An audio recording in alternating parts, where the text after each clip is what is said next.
As a player growing up, probably until late high school, the varsity years when you're actually playing for something that matters, I remember my favorite time of the year was when we get to the end of the season because I knew the off season is right around the corner.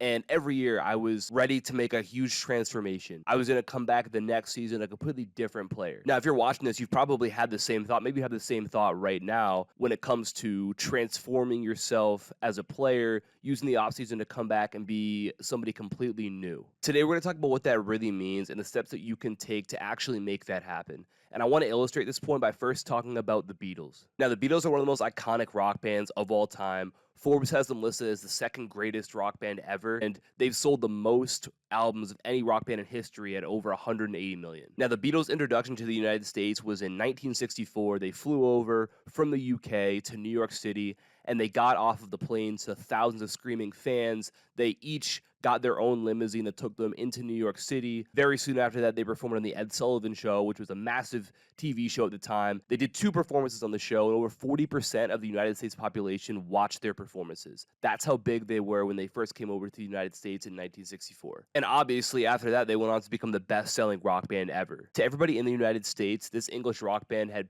pretty much come over and become an overnight success and taken the world over out of nowhere. But in reality, their success actually started way, way, way before this. 4 years before that, in 1960, these guys went from England to Germany, to Hamburg, Germany, as a chance to be able to perform and make a little bit of money. So they moved to a very rundown part of Hamburg and were given awful living conditions. All four of the members lived in the same room, right behind a really rundown cinema screen. They were directly connected to a public bathroom, so it always smelled awful. And the only option that they had in order to wash or shave was to use the cold water from the urinals to do that. They also were paid horribly. They made a little over £3 a day as each member, which is not a lot of money, especially living in a major city. And on top of that, they worked for over 3 straight months, every single day with no break, 104 straight days of performing. And their schedule looks something like on weekdays, they would work from 8 p.m. to 2 a.m. And then on Saturdays, they would perform from 3 p.m. to 3 a.m.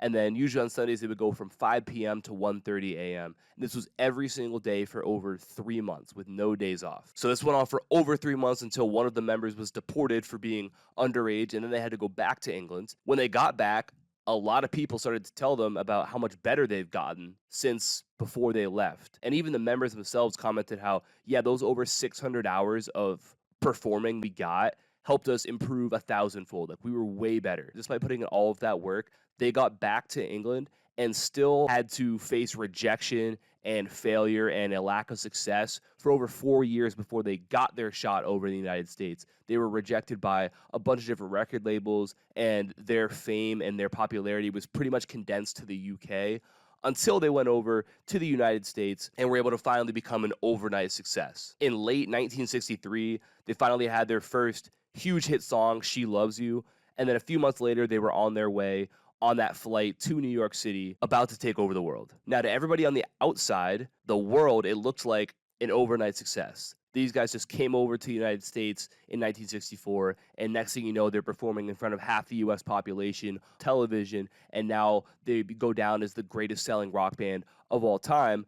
But in reality, it took years and years for them to become an overnight success. The funny thing about this is that even on the plane ride from the UK over to New York City to do those shows, some of the members were talking about how they didn't think that they were going to make it. One of the members, Paul McCartney, said, they've got their own groups. What are we going to give them that they don't already have? And then one of their other members, John Lennon, went as far as to say, we won't make it. And this is on the plane ride over to the United States, where unbeknownst to them, they're going to be greeted by thousands of screaming fans. Here's the point I want to make.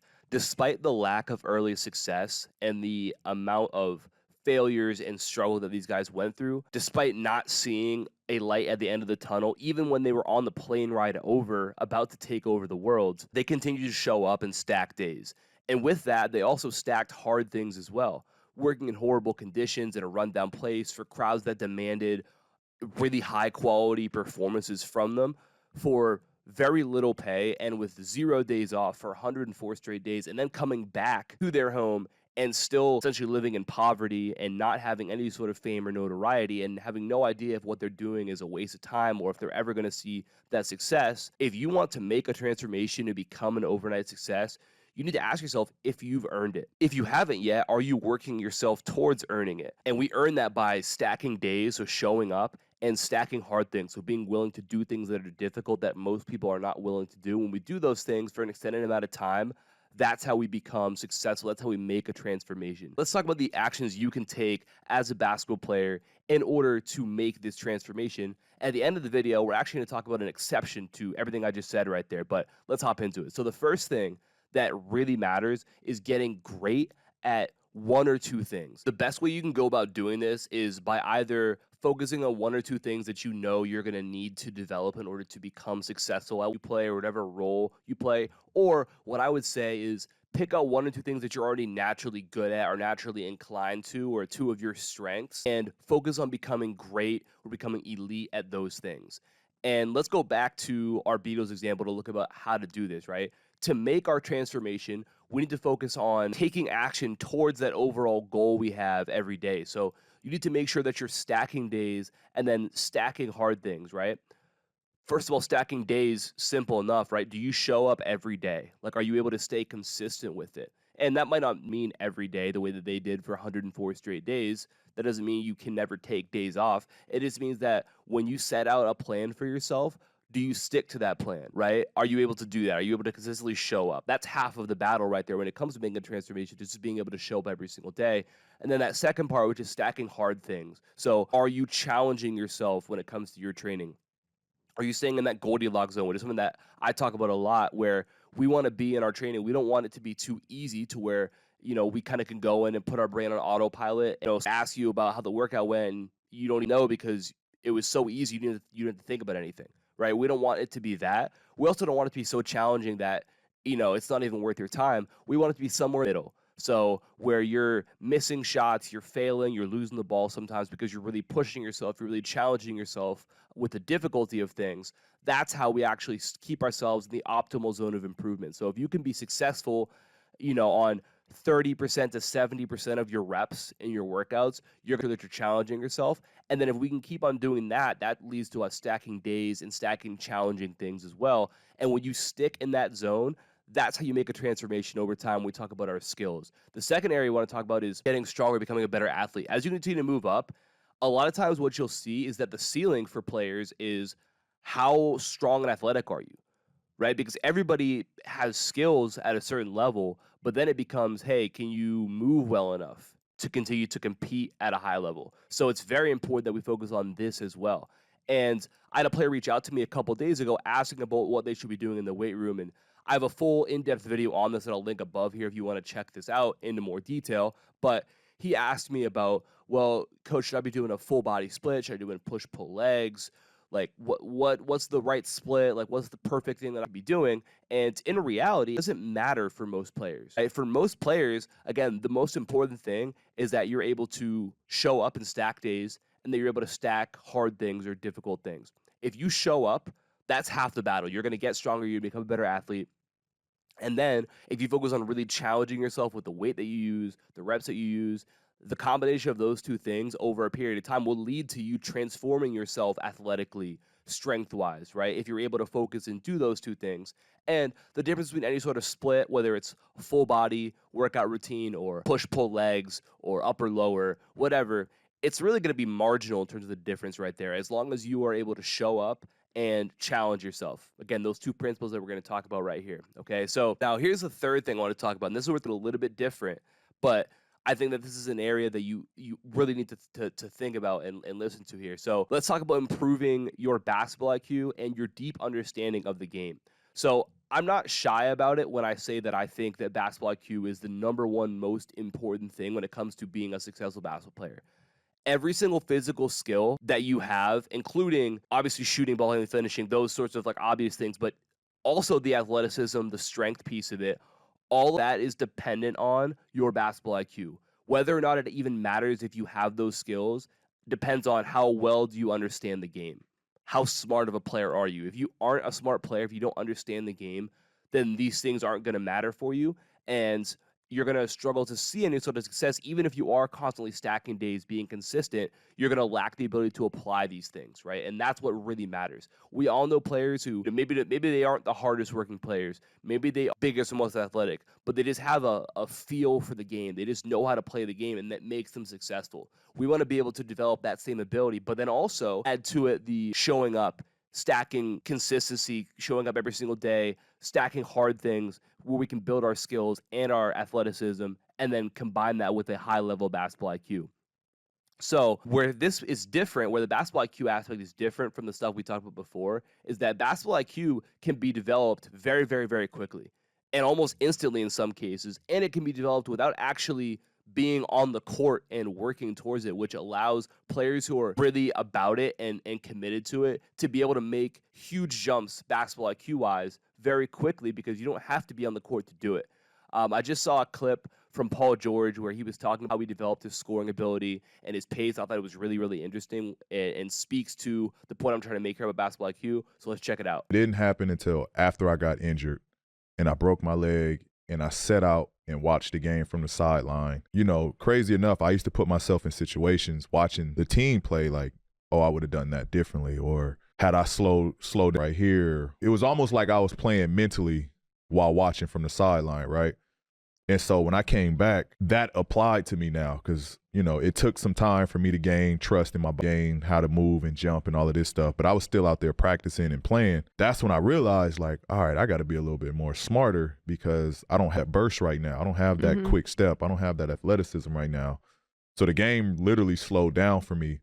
And I think that's kind of when I realized, like, changing the tempo, like, you know, how to play fast and then down, catch my defender off guard, and then now speed up. Like, it was learning my cadence, you know. And I would say that was the biggest jump for me, how to play at my pace. I don't ever look at the person in front of me guarding. Right. You know what I mean? It's always seeing the next play. Who's behind him? Where's the help going to come from? Where's the low man at? Where's the nail help? And so it was always reading that person. And once I realized that, then I started to understand, like, all right, I could fake this way and then quick snatch go back the other way, because that's where I'm really trying to go. So to answer that question, that all started to develop after the big injury, and, you know, I was sidelined and had to just watch from, you know, boot and with a suit on.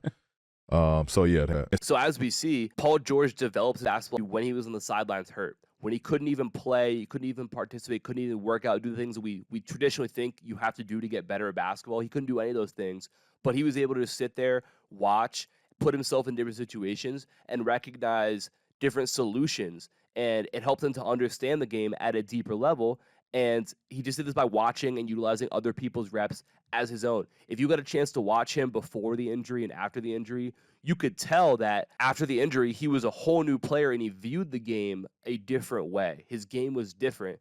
And it shouldn't have been, because he couldn't have physically worked on it, but mentally he worked on it. And that completely changed his entire career as a player right there. So you can completely transform who you are as a player just by changing and transforming your basketball IQ, right? It can literally be as simple as that. And this is why I created Basketball IQ Academy. Basketball IQ Academy is a full basketball IQ program that's not just designed to teach you things, but it's designed to completely transform the way that you view the game, and therefore completely transform you as a player. And because of this, you're going to start to score points more easily. You're going to start to create shots for yourself and for your teammates more easily. And you're going to ultimately play with the most confidence that you ever had, because you know that you had this deep understanding of the game and the solutions and anything that might come at you. Basketball IQ Academy is full of over 40 lessons, film breakdowns, classroom sessions, and offensive and defensive diagrams and breakdowns that are designed to change how you see and understand the game. Now, I just got this message from a player a couple days ago, and it really speaks to this point here, so I want to share with you. Since today I played a one-on-one with a friend who always beats me, and just with one piece of your advice, I was able to get 9 out of 21 points. The attack of the lead foot lesson was amazing. Haven't worked on it much yet, but only the theoretical advice has worked great so far. Thanks. So I share this message because it demonstrates the number one thing that I think every player needs to understand, and that's the fact that the mental is so far above the physical when it comes to the game of basketball. Just one change, and we see right here, just one little change mentally can completely change how you see the game and then ultimately the results that you have on the court right there. Now imagine a whole academy designed to do that. So we take, instead of just one lesson, now you have an entire program that's built to do that for you. That's what Basketball IQ Academy is. So if you're interested, you can check that out. Top link in the description down below. And I also have a free Basketball IQ Masterclass that you can check out as well that dives into a lot of this stuff. So if you're interested in that, that's also in the description down below. Hopefully this gives you guys some ideas on how to make that transformation. Again, I know as a player, that was always my thought at the end of the year is like, I'm going to come back and transform myself. But you want to actually know what that takes, what that actually means. And then can you ask yourself, hey, I want this big transformation. Everybody wants to transform and become something completely new. But are you doing the things every single day that are going to ultimately lead to that? Again, I go back to that Beatles example, right? They first became a group. They first got together in 1957. They didn't gain worldwide notoriety until 7 years after that. And in between that time, they were just working, just stacking days, stacking difficult things, all until it clicked.